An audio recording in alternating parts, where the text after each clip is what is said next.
আসসালামু আলাইকুম, কেমন আছেন আপনারা? সেদিন চিনমুচি সম্মেলন কেন্দ্রে এশিয়ান ট্রেড ফেয়ার হচ্ছিল। মেলা মানেই যেন মানুষের অনেক অনেক ভিড়, রকমারি সব জিনিসপত্র আর অনেক অনেক খাবারের দোকান, আর বাসার প্রয়োজনীয় জিনিসপত্রে ভরপুর ছিল এবারের ট্রেড ফেয়ার। এই দোকানটাতে অনেক জিনিসপত্র আছে, ঘরের জিনিসপত্র, এবং প্রত্যেকটা প্রোডাক্টই তাদের 130 টাকা করে। সেদিন ছুটির দিন হওয়াতে এত মানুষজন ছিল, এত ভিড় ছিল যে আপনি এক দোকান থেকে আরেক দোকানে যেতে হলে অবশ্যই আপনাকে ধাক্কাধাক্কি করেই যেতে হবে। এই আয়নাটা আমাদের খুব পছন্দ হয়েছিল এবং আমরা এটা 130 টাকা দিয়ে কিনেও নিয়েছিলাম।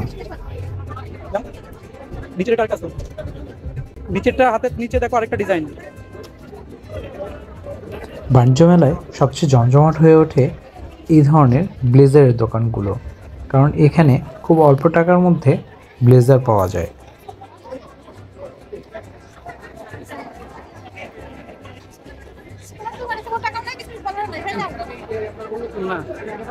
বাচ্চারা খেলনা দেখলে খুশি হয়, আর আমার মেয়েটা খেলনা দেখলে যেন ভয় পায়। তার পছন্দ মতো কোনো খেলনা না হলেই সে ভয়ে কাতর হয়ে যায়।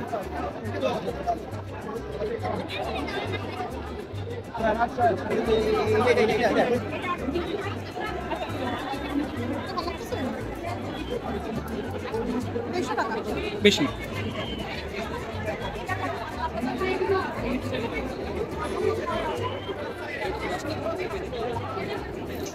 মান্নুরবাবু এই পুতুলটা দেখেও ভয় পাচ্ছিল।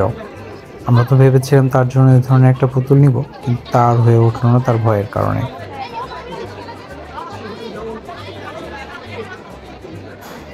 এখানে পাকিস্তানি একটা জুতোর দোকান ছিল এবং তাদের জুতোগুলোর কালেকশন খুবই ভালো ছিল। দামটা একটু বেশি মনে হয়েছিল আমাদের কাছে, কিন্তু তাদের জুতোগুলো খুবই সুন্দর ছিল।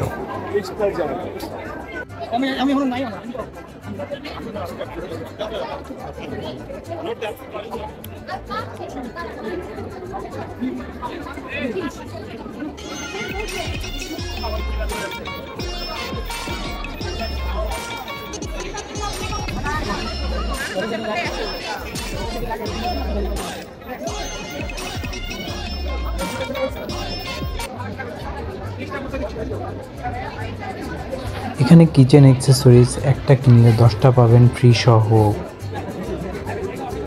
ফার্নিচারের দোকান ছিল।